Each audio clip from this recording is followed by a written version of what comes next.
ya tenemos en el estudio a el psicólogo Juan Pablo Peña, de Coordinación Estatal de Salud Mental y Adicciones, quien nos platicará sobre el duelo y sus etapas. Le doy la bienvenida. Muchísimas gracias por acompañarnos este día aquí en Milet Noticias.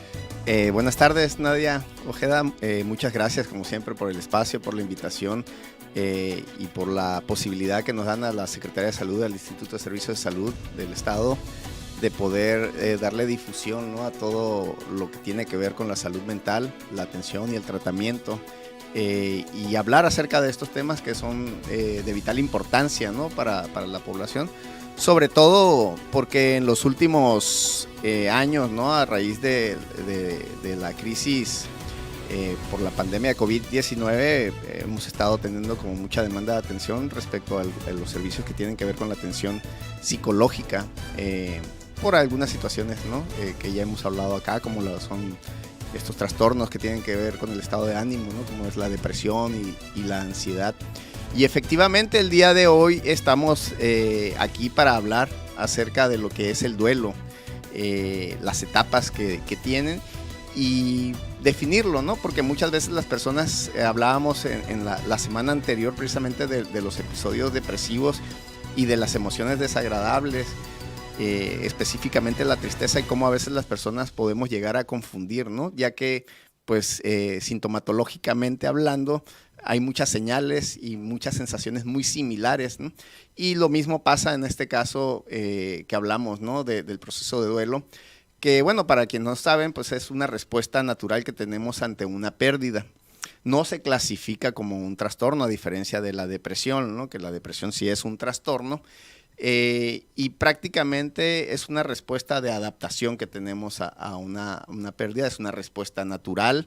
Todos los que hemos tenido alguna pérdida en algún momento de nuestra vida nos hemos sentido abatidos, nos hemos sentido con tristeza profunda, hemos llegado a sentir sentimientos de culpa, inclusive ira u otras manifestaciones emocionales. Pero no únicamente se limita a la cuestión de las emociones, sino también el área física, ¿no?, también se ve afectada, el área cognitiva, el área conductual, ¿no? Prácticamente afecta, ¿no?, toda la dinámica global del ser humano o de la persona que está teniendo una pérdida, ¿no? Y es precisamente importante identificar estas etapas que nos va a hablar a continuación, porque, bueno, uno pasa por el duelo bajo muchas circunstancias, ¿no? Puede ser por la pérdida de alguna persona cercana, física o, no sé, física o emocionalmente, ¿no? Especialmente en un día como hoy. Así es, ¿no? Seguramente, bueno, pues no todo mundo es feliz, ¿no? Quién sabe, pues, por qué especie de pérdida estaremos pasando el día de hoy, pero sí es importante identificarle, le comento, porque uno siente que cuando está a punto de entrar al duelo es un nudo, no sabemos para dónde ir, no sabemos cómo pues expresar todo esto que sentimos, ¿no? Entonces, sí me parece muy propio y muy interesante que el día de hoy nos clasifique estas etapas, pues para más o menos saber qué es lo que se viene, porque pues a veces puede ser un proceso muy largo para diferentes personas. Es correcto, ¿no? Sí, también la parte que tiene que ver con la clasificación, ¿no? Porque también a veces creemos que únicamente la pérdida de la vida, ¿no?, de una persona, un ser querido, puede provocar esta etapa. Sin embargo, hay otras situaciones o circunstancias que también pueden generar, ¿no?, estos procesos. Y, por ejemplo, podríamos hablar lo que comentaba, ¿no?, la pérdida, en este caso, de una relación sentimental, ¿no? La ruptura de una relación puede provocar prácticamente también respuestas relacionadas o asociadas, ¿no?, al duelo. La pérdida, por ejemplo, del empleo, la pérdida de objetos o inclusive mascotas, ¿no? Sobre todo en la actualidad, que muchas personas llegan a tener como mucho apego, ¿no?, hacia las mascotas. A veces es difícil el manejo y obviamente viven estas etapas, ¿no? Es correcto. Y bueno, dentro de las etapas que tenemos reconocidas, es preciso también indicar que estas etapas tienden a ser dinámicas, no se dan de manera jerárquica, ¿no? Es decir, en un orden, y dices, tengo que pasar primero, voy a pasar esta etapa, luego la segunda, la tercera, y ya llegué al ajuste y ya está todo bien. Las etapas son dinámicas porque las personas pueden estar primero en una etapa, pasar o evolucionar a otra y a lo mejor tener una regresión de nueva cuenta a la que ya habían vivido, ¿no? Y empezamos, ¿no?, con las etapas como están clasificadas. La primera es la etapa de shock, que es cuando la persona llega a tener conocimiento, ¿no? de que se da esa pérdida, ¿sí? Si hablamos de la pérdida de la vida de un ser querido, de una persona significativa, esa primera etapa, ¿no? Que le llamamos de shock, que viene seguida de lo que es la negación, ¿no? Siempre que nos dan una noticia como esta de una pérdida, muchas veces cuestionamos al aire, ¿no? Decir, no puede ser, si yo ayer lo vi, estaba muy bien, ¿no? O sea, y esa etapa pues varía, ¿no? Dependiendo de las circunstancias, de los rasgos personales, del vínculo de la persona, de la condición de la persona, puede tener como esas variables, ¿no? Que van a hacer que de esa etapa pueda pasar a otra, ¿no? Está también, bueno, iniciamos con la etapa de shock, sigue la etapa de negación, que como les digo, ¿no? Yo se las voy a ir mencionando, pero no significa que necesariamente se den en ese orden. Es como están identificadas, pero hay literatura y algunos casos clínicos que señalan que pueden ser de manera presentarse las etapas de una manera totalmente diferente. Entonces, ahorita tenemos la etapa de shock, ¿no? Que es el primer impacto, ¿no? Cuando conocemos, ¿no? Una noticia, cómo nos puede a veces paralizar o a veces nos puede agitar, ¿no? Como personas, este tipo de noticias. La parte de la fase de la negación. Está la fase también de la ira o del sentimiento de culpa. Muchas veces en la fase de ira las personas, por ejemplo, quienes son religiosos, muchas veces cuestionan, ¿no? Inclusive las cuestiones que tienen que ver con las cuestiones religiosas, ¿no? A las deidades, ¿no? Porque a mí, o sea, era una buena persona, o sea, muestran como ese enojo, es injusto, ¿no? Es injusto, no le debió haber pasado a él, hay otras personas que son malas, o sea, sí. Siempre buscamos en esa etapa, así es, a quién, ¿no? Cuestionar y los argumentos, ¿no? De por qué, ¿no? Entonces, la etapa de ira es otra de las etapas que se vive en los procesos de duelo y puede estar también seguida o acompañada de los sentimientos de culpa, ¿no? Es decir, lo que yo pude haber hecho. Exacto. O lo que dejé de hacer por la persona, ¿no? Muchas veces, sobre todo, ¿no? Cuando a lo mejor hay una desvinculación, ¿no? Con la persona, que no porque haya esa desvinculación haya dejado de ser una persona significativa, ¿no? De pronto no quiere decir que no se sienta algo por esa persona. Entonces, cuando uno se llega a enterar súbitamente de la pérdida, pues empiezan, ¿no? Esos sentimientos de abatimiento y sentimientos de culpa. De, ¿no? Repasar y de decir qué pude haber hecho mejor. Es correcto, ¿no? Que pude haber, pues sí, o sea, básicamente que pude haber mejorado para que, bueno, en este caso, si dependiera de la vida de alguien o si dependiera de una relación amistosa, amorosa o como lo veamos, sí es como asomarnos a nuestro interior y ver qué es lo que se pudo haber hecho. Sí es muy complicado cuestionarse ese tipo de... así es, ¿no? Y de hecho, por ejemplo, a veces en la misma atención nos encontramos, ¿no? Con personas que están viviendo esta etapa y que han tenido familiares con enfermedades terminales, ¿no? Y que el ciclo de vida de ellos pues ya estaba hasta cierto punto limitado y muchas veces el consultante prácticamente cree que fue como por no haber dado el total, ¿no? de él, de haber entregado así las posibilidades, o pude haber acudido a otra clínica, o cometí el error de llevarlo a esta unidad médica. Y la realidad es que prácticamente la condición a veces del paciente, pues ya tiene, cuando tiene un diagnóstico de una enfermedad terminal, a veces ya no está en el familiar, ¿no? Y esos sentimientos de culpa se arraigan mucho, ¿no? Entonces viene el sentimiento de culpa como otra de las fases importantes, pero como les comentaba al principio, son etapas que uno va viviendo y son totalmente naturales y que tienen que ver con estas respuestas a la adaptación, ¿no? A ese cambio tan significativo, ¿no? Que significa prácticamente lo que es una pérdida, ¿no? De alguien importante, ¿no? Entonces tenemos, repasando, ¿no? Tenemos la etapa de shock, tenemos la etapa de negación, tenemos la etapa de ira, tenemos esta fase también que tiene que ver con la culpa y posteriormente puede venir lo que es la etapa de la tristeza, ¿no? La tristeza pues se caracteriza prácticamente por ese estado emocional, ¿no? Donde la persona tiene una tristeza profunda, deja de hacer actividades que a lo mejor en su momento han sido placenteras. Hay que recordar que nada más esto es una etapa también transitoria, ¿no? O sea, no es que ya la persona ya jamás vuelva a retomar sus actividades, ¿no? Son etapas transitorias, ¿no? Entonces, en la tristeza profunda, la persona deja de hacer muchas cosas que en su momento eran como que le generaran cierta motivación. Inclusive, su desempeño puede disminuir, ya sea en lo académico o en lo laboral. Sus relaciones interpersonales también tienden a aislarse.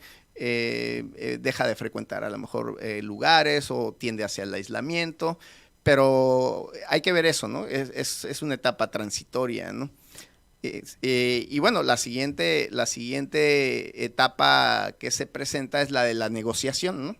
Que también en la negociación es cuando la persona ya está entrando, ¿no? Como en el insight, el darme cuenta, ¿no? De lo que representa la pérdida, pero también ya empieza a estar como más en contacto con la realidad actual, ¿no? De esa pérdida.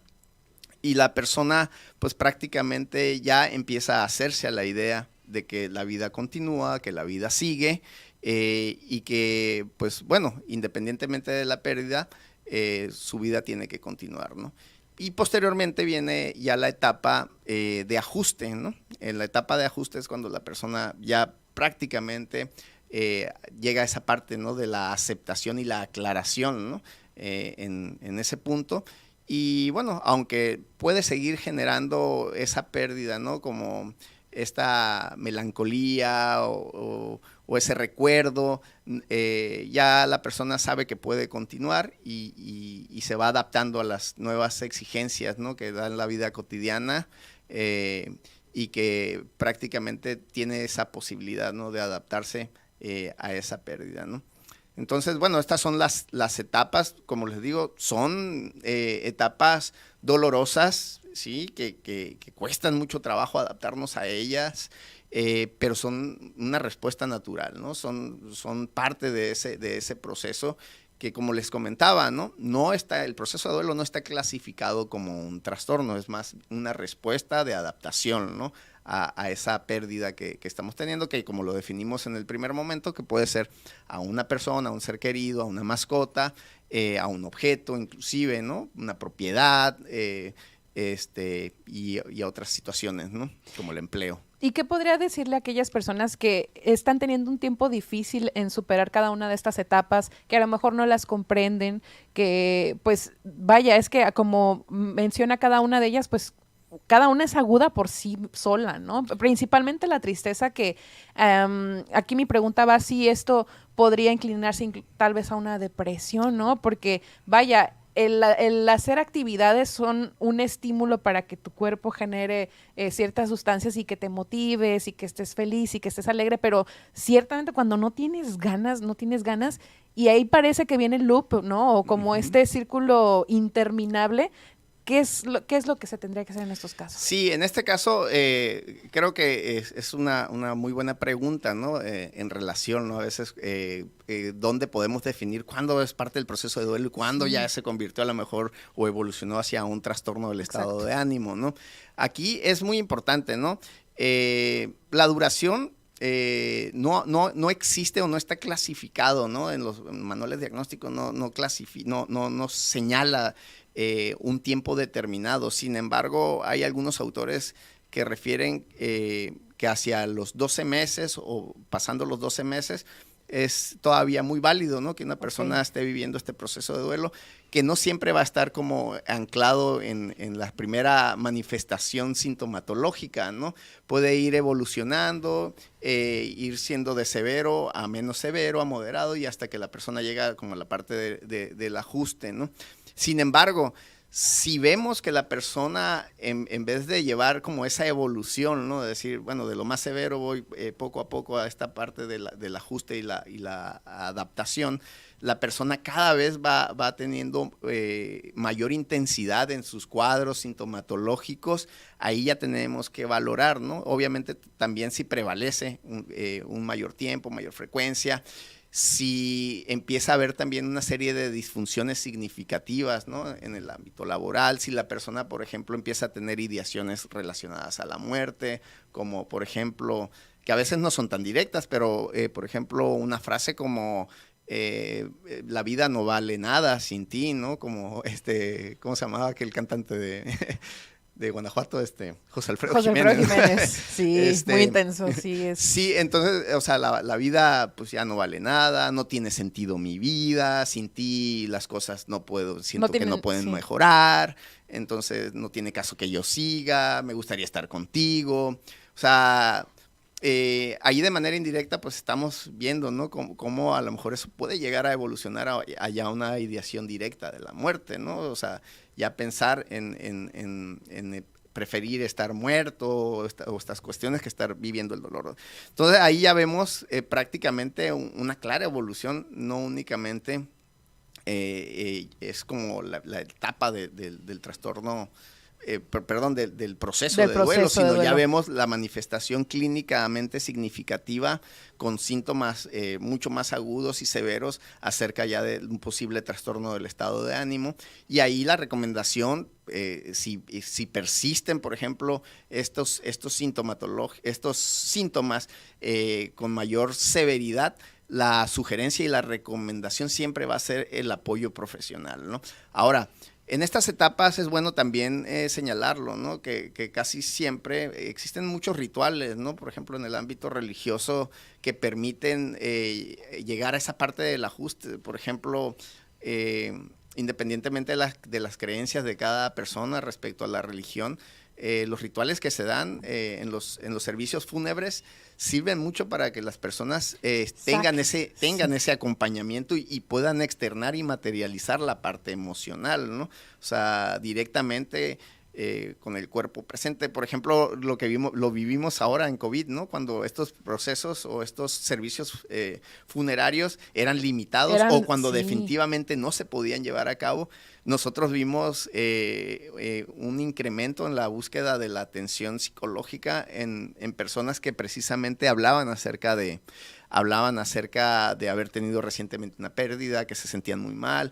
Y vinculábamos mucho esa parte o la asociábamos, ¿no? A tener como un proceso incompleto, ¿no? Exacto, sí. Entonces sí es muy importante todo este tipo de rituales cuando las personas los viven. También a veces lo podemos percibir, ¿no? Cuando alguien pierde, ¿no? A un familiar cercano y de pronto hay alguien, ¿no? En la familia que es el que se encarga de hacer los trámites.